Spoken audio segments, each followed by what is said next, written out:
5 പേര് ആ കടയ്ക്കകത്തുണ്ടായിരുന്നു. ആ മരം കടയ്ക്ക് മുകളിലേക്ക് വീണെങ്കിൽ 5 പേരും മരിച്ചു പോയേനെ. ആ ഒരു ഉപജീവനം നടത്തുന്ന കടയുടെ മുമ്പില് ആ മരം ഇങ്ങോട്ട് മറിഞ്ഞ് വീണെങ്കിലുള്ള അവസ്ഥ ഒന്ന് ആലോചിച്ച് നോക്കിയേ. നമ്മള് കാണുന്ന നമ്മളെ അയൽവക്കം അത് മാത്രമല്ല മുകളിലും മറ്റേ ഇടിഞ്ഞ് മതിലൊക്കെ പോയി. മതിൽ മൊത്തം ഇടിഞ്ഞു വീണല്ലോ. മതിൽ മൊത്തം പോയി. ഇടിഞ്ഞു വീണു. അതിന് എന്തുമാത്രം പൈസ തന്നെ അവർക്ക് വേണം. ഇതൊക്കെ വെട്ടിമാറ്റണം. ഇനി ഇതുപോലുള്ള ഒരുപാട് മരങ്ങളുണ്ട്, ഇതൊക്കെ നമ്മൾ വെട്ടിമാറ്റണം. നമസ്കാരം. എടവപ്പായ തുടങ്ങി, മഴക്കാലം തുടങ്ങി, നാടെങ്ങും വിഷയങ്ങളാണ്. ഞങ്ങളൊക്കെ ഒരുപാട് പോയിട്ട് വാർത്ത ചെയ്തു. ഇതൊക്കെ എൻ്റെ പിന്നിൽ കാണുന്നത് ഈ ഒരു മരം, ഒരു പക്ഷേ ഈ മരം അങ്ങോട്ട് മറിഞ്ഞു വീഴുന്നെങ്കിൽ ഒരുപാട് ജീവൻ പോയനെ. അത് ഇങ്ങോട്ട് മറിഞ്ഞു വീണു. അതിപ്പോഴും ആ മരം എങ്ങനെ എൻ്റെ പിറകിൽ കിടക്കുകയാണ്. ചേട്ടൻ അറിയാമോ ഈ കടയൊക്കെ? പിന്നെ എനിക്കറിയാം. കാര്യം ഞാനിവിടെ വന്ന് എപ്പോഴും വെള്ളം കുടിക്കുന്ന ഒരാളാണ്. ബിക്കോസ് എന്തോ ഭാഗ്യം കൊണ്ടാണ് ഈ മരം ഇങ്ങനെ അങ്ങോട്ട് മറിഞ്ഞു വീണത്. ഇല്ല എങ്കിൽ ഈ കട ഉൾപ്പെടെ ഇവിടെ നിന്ന സ്ത്രീ അല്ലെങ്കിൽ ഇവിടെ ഇരിക്കുന്ന കസ്റ്റമേഴ്സ്, മാമനും പല സ്ത്രീകളോട് വരാറുണ്ടല്ലോ, അതുകൊണ്ടാണ് സ്ത്രീകൾ എന്ന് പറഞ്ഞത്. ആ സ്ത്രീകളാണെങ്കിലും മാമനാണെങ്കിലും പല ആൾക്കാരും ഇവിടെ വന്നിരുന്ന് വെള്ളം കുടിക്കുന്ന, ദാഹജലം കുടിക്കുന്ന സ്ഥലമാണത്. ചെറിയൊരു കടയാണ്. അവർ അതുകൊണ്ടാണ് ഉപജീവനം നടത്തുന്നത്, അതാണ് നടത്തുന്നത്. പക്ഷേ എന്നാൽ തന്നെയും ഈ മരം ഒരു പക്ഷേ ഇങ്ങോട്ട് മറിഞ്ഞു വീണെങ്കിൽ എന്തായിരുന്നു അവസ്ഥ? എത്ര ജീവൻ പൊലിഞ്ഞേനെ? ആരാണ് സമാധാനം പറയേണ്ടത്? ഇങ്ങനെയുള്ള മരങ്ങൾ ഇപ്പോൾ നമ്മൾ നോക്കുമ്പോഴത്തേക്ക് വഴിയോരങ്ങൾ മുഴുവനും, അതായത് പല സ്ഥലങ്ങളിലും ഇങ്ങനെയുള്ള മരങ്ങളുണ്ട്. ആദ്യം ഗവൺമെന്റ് ഇതൊന്ന് സെർച്ച് ചെയ്യണം, എന്ത് ചെയ്യണം എന്നുള്ളതിന് ഒരു പരിശ്രമത്തിൽ ഉണ്ടാക്കി എടുത്തേ പറ്റുള്ളൂ. ഇതുണ്ടല്ലേ നോക്കിയാ, ഇതിനകത്ത് അടി വേരില്ല. നോക്ക്, അടിയിലോട്ട് വേരില്ല. ഇതാ മേലെ നിൽക്കുന്ന മരമാണ്, മറിഞ്ഞു വീഴില്ലേ. ഇതേതോ എന്തോ ഒരു കുരു വന്ന് വീണ് പൊടിച്ച് വളഞ്ഞു വളർന്ന മരമാണത്. ആയതുകൊണ്ടാണ് ഇങ്ങനെ സംഭവിച്ചത്. പിന്നെ ആ പണിയോ, ഇവര് മൊത്തം ചത്തുപോയില്ലേ? ഇത് ഏതോ ഒരു ചെറിയൊരു കുരു വന്ന് വീണ് മുളച്ചു പൊങ്ങിയതാണ്. ഏതോ കാക്കയോ പക്ഷികളോ കാണും ഭക്ഷിച്ചിട്ട് അതിന്റെ ഇത് വിസർജനം നടത്തിയപ്പോൾ ഒരു കുരു ഇവിടെ വീണു. ആ കുരു വീണ് മുളച്ചു പൊങ്ങിയ മരമാണത്. അടിവേരില്ല. നോക്ക്, അടിവേരില്ല. അടിവേരുണ്ടായിരുന്നെങ്കിൽ ഇങ്ങനെ വീഴുമോ? അത് വലിയ ദുരന്തം. കാരണം ഇവിടെയുള്ള ജനങ്ങൾ, അവര്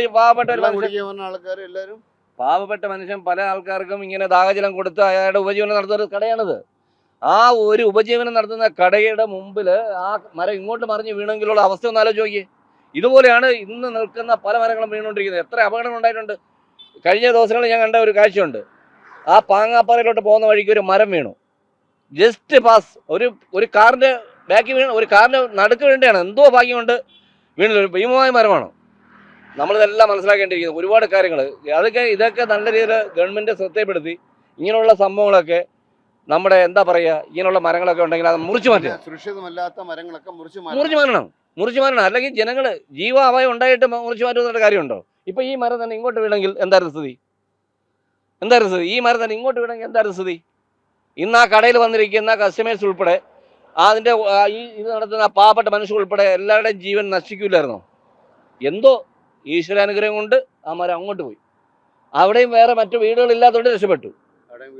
വീടില്ല, അതുകൊണ്ട് അവർ രക്ഷപ്പെട്ടു. അല്ലെങ്കിൽ എന്തായിരിക്കും സ്ഥിതി? ഇതാണ് ഇവിടെ നടക്കുന്ന സംഭവങ്ങൾ. ഇതൊക്കെ ഒന്ന് നമ്മുടെ ഈ കേരളത്തിൽ മാത്രമേ ഇങ്ങനെ നടക്കുള്ളൂ. വേറെ ഇടത്ത് ഇത് നടക്കത്തില്ല. കേരളത്തിൽ മാത്രമേ ഇങ്ങനെയുള്ള സംഭവങ്ങളുള്ളൂ. എന്തുറപ്പ്? ഈ വേര് ഇത് കണ്ടില്ലേ? ഈ എന്തുറപ്പെന്നാണ് ഇത് പറയുന്നത്? ഈ വേര് ഇങ്ങനെ മുകളിൽ നിൽക്കുന്ന വേര് കണ്ടില്ലേ? ഇതിനകത്ത് എത്ര പേരുണ്ട്? അടിവേര് എത്ര ഉണ്ട് നിങ്ങൾ കണ്ടേ? നിങ്ങൾ ആ ക്യാമറ പ്ലീസ്, ആ ക്യാമറ നല്ല ഫോക്കസ് ചെയ്തേ. എത്ര പേരുണ്ട് ഇതിനകത്ത്? അടിവേര് എവിടെ നിൽക്കുന്നു? താഴ്വേരില്ല, മേലെ നിൽക്കുന്നവരെ. അതെ, ഇതൊക്കെ ഇങ്ങനെയുള്ള മരങ്ങളൊക്കെ നമ്മൾ ഗവൺമെന്റ് ശ്രദ്ധപ്പെടുത്തി ഗവൺമെന്റ് ഇതൊക്കെ വെട്ടിമാറ്റണം. ഇനി ഇതുപോലുള്ള ഒരുപാട് മരങ്ങളുണ്ട്, ഇതൊക്കെ നമ്മൾ വെട്ടിമാറ്റണം. അല്ലാതെ നമ്മൾ ഈ പാവങ്ങളുടെ ജീവൻ നശിച്ചിട്ട്, പാവങ്ങളുടെ ജീവൻ മരിച്ചു പോയിട്ട് നമ്മൾ അയ്യോ ഇങ്ങനെ സംഭവിച്ചോ എന്ന് പറഞ്ഞിട്ട് വിലാപം കാര്യമില്ല. ഇപ്പൊ തന്നെ ഈ മഴക്കെടുതിയിൽ, ഇപ്പൊ ഈ വന്ന മഴക്കെടുതിയിൽ എത്ര അപകടങ്ങളുണ്ടായി, എത്ര പേര് മരിച്ചു. നിങ്ങൾ എല്ലാം കണ്ടോണ്ടിരിക്കുന്നത്. നിങ്ങൾ ചാനലുകാരാണ്, ഞാൻ നിങ്ങളായിട്ട് യാതൊരു ബന്ധമില്ല. പക്ഷെ എന്നാലും പറയാതിരിക്കാൻ പറ്റാത്തൊരവസ്ഥയാണ്. എത്ര പേര് മരണപ്പെട്ടു ഇപ്പൊ തന്നെ. ആരാണ് സമാധാനം പറയേണ്ടത്? അവരുടെയൊക്കെ മരിച്ചവരുടെ കുടുംബത്തിന് ആരും ഇല്ലാതായി, ഒരാശ്രയം ഇല്ലാതായി. ഇതാണ് ഇവിടെ സംഭവിച്ചത്. ചേട്ടാ, ആ മരം വീണ് കണ്ടായിരുന്നോ? ഒരു പക്ഷെ ആ മരം അങ്ങോട്ട് വീണിരുന്നെങ്കിൽ എന്തായിരിക്കും അവസ്ഥ? കാരണം അവിടെ ഞങ്ങൾ ഉൾപ്പെടെ ആൾക്കാരൊക്കെ വന്ന് വെള്ളം കുടിക്കുന്ന ഒരു നാലഞ്ചേരുണ്ടായിരുന്നു. ഒരു സൈഡിലോട്ട് മറിഞ്ഞത് കൊണ്ട് വലിയ ഇതില്ലാതെ അങ്ങോട്ട് മറിഞ്ഞു പോയി. നമ്മളെല്ലാം ഓടി ചെല്ലുമ്പോൾ കടയ്ക്കകത്ത് 5 പേരുണ്ട്. അവരാ വേക്കുവഴി ഇറങ്ങിയ ലക്ഷണം കട പിന്നെ കാറ്റത്ത് മറിയുന്നത്. ഇങ്ങോട്ട് പറയും എന്തൊരു ദുരന്തമായല്ലേ? ദുരന്തമായിരുന്നു. തൊട്ടപ്പുറത്ത് മരം വീണായിരുന്നു. പിന്നെ നമ്മൾ ഇതുവഴി പോയ ഒരു മരം വെട്ടുകാർ വണ്ടിയിൽ വന്ന് അവരും നമ്മളെ അവിടെ ചേർന്ന് വെട്ടി മാറ്റിയാണ് അതിനുള്ള ഫയർ ഫോഴ്സ് ഒന്ന് ബാക്കിയെല്ലാം വെട്ടി. എനിക്കിത് കണ്ടപ്പോ തന്നെ ഭയങ്കര, ഞാനത് ഇപ്പോഴാണ് പിന്നെ ശ്രദ്ധിച്ചായിരുന്നു. പക്ഷെ അത് ഒരു വലിയ എന്താ പറയാ, നമുക്കൊരു ഞെട്ടലാണ്. കാരണം അത് മൊത്തത്തിൽ പ്രശ്നമായിരുന്നു. പക്ഷെ ഇങ്ങോട്ട് വീണ് റോഡിൽ വീണായിരുന്നത് വൻ ദുരന്തം. റോഡിൽ വീണാലും വിഷയമാണ്. ലൈൻ കമ്പി എല്ലാം പോയായിരുന്നു, പ്രശ്നമായിരുന്നു. ആ സൈഡിൽ ആ വീടിന്റെ കുറച്ച് മതിലൊക്കെ പോയിട്ടുണ്ട്. അത് പോയി, മുകളിലും പോയി, മുകളിലും കണ്ടു, അവിടെയും കണ്ടുമായിരുന്നു, അവിടെയും അതിലൊക്കെ പോയിട്ടുണ്ട്. മരം ഇങ്ങോട്ട് വീണെങ്കിൽ എന്തായിരിക്കും. അതിനകത്ത് 5 പേരെന്തോ ഉണ്ടായിരുന്നെന്ന് പറയുന്ന ആ സമയത്ത് ബാക്കിലോട്ട് പോവുകയാണ് ചെയ്തത്. മാത്രമല്ല, ഞാൻ എല്ലായിടത്തും ചെയ്യുന്നില്ല, ഒരുപാട് ദുരന്തങ്ങളുണ്ട്. ആ മേളോട്ട് അതിന്റെ മതിലൊക്കെ ഇടിഞ്ഞു അവിടെയുള്ള പോയി. മലയൊക്കെ ഇടിഞ്ഞ് മൊത്തം വിഷയമാണ്. പക്ഷെ ഇത് ഒരു 5 പേരാ ഉണ്ടായിരുന്നു. ഒരു പുറകെ കൂടെ എന്തോ ഇറങ്ങുകയാണ് ചെയ്തതെന്ന് പറഞ്ഞു. പോയേനെ, ജീവൻ പോവുമായിരുന്നു അതിന്റെ പുറത്ത് വീണിരുന്നെങ്കിൽ. അത് ഒരാഴ്ച മുന്നേ ഒരു 2 കൊമ്പൊടിഞ്ഞ് വീണായിരുന്നു അതിന്റെ പുറത്ത്. എന്നിട്ടാണ് പിന്നെ ഇപ്പൊ ആ മരം മൂടോടെ പൊഴുതത്. കണ്ടപ്പോ ഞെട്ടലായി തന്നെ അവിടെ മൊത്തം കുഴിയായല്ലോ. നല്ല അല്ല, ഇത്രയും അങ്ങനെ വേരുറപ്പില്ലെന്ന് ഇപ്പോഴാ മനസ്സിലാവുന്നത്. ഒരുപാട് താഴ്ന്നു പോയിട്ടില്ല, ഇത് പോയിട്ടില്ല. ഇല്ല, അതിനകത്ത് പേരില്ല. 5 പേര് ആ കടക്കകത്തുണ്ടായിരുന്നു. ആ മരം കടയ്ക്ക് മുകളിലേക്ക് വീണെങ്കിൽ 5 പേരും മരിച്ചു പോയനെ. തീരെ കേട്ടപ്പോഴേ അവരിറങ്ങി ഓടി. ഒരു സുഖമില്ലാത്തൊരു പയ്യനാണ് അവിടെ കച്ചവടം ചെയ്തോണ്ടിരുന്നത്. പയ്യനല്ലാത്ത പ്രായമുണ്ട്. നമ്മള് കാണുന്ന നമ്മളെ അയൽവക്കം ഉണ്ട്. മതിൽ മൊത്തം ഇടിഞ്ഞു വീണല്ലോ. ഇടിഞ്ഞു വീണു. അതിന് എന്തുമാത്രം പൈസ തന്നെ അവർക്ക് വേണം. ശ്രീരാമന്റെ മില്ലിന്റെ മുകളിലാണ് ഇരിക്കണ മരം. ശ്രീരാമന്റെ ഇപ്പുറത്ത് എവിടുത്താ അവിടെ മില്ല് കിടത്തിയിട്ടുണ്ടായിരുന്നു. ആ മില്ലിന്റെ മുകളിൽ ഇരിക്കുകയാണ് ആ മരം. അത് എത്രയും പെട്ടെന്ന് അത് മുറിച്ച് മാറ്റി കൊടുത്ത ഉപകാരം. വേരില്ല. ഇത്രയും കാലം അതിശയം വരുന്നു. അതെ, അതൊരു അതിശയം വരുന്നു അവിടെ. അങ്ങനെ അത് വീണു.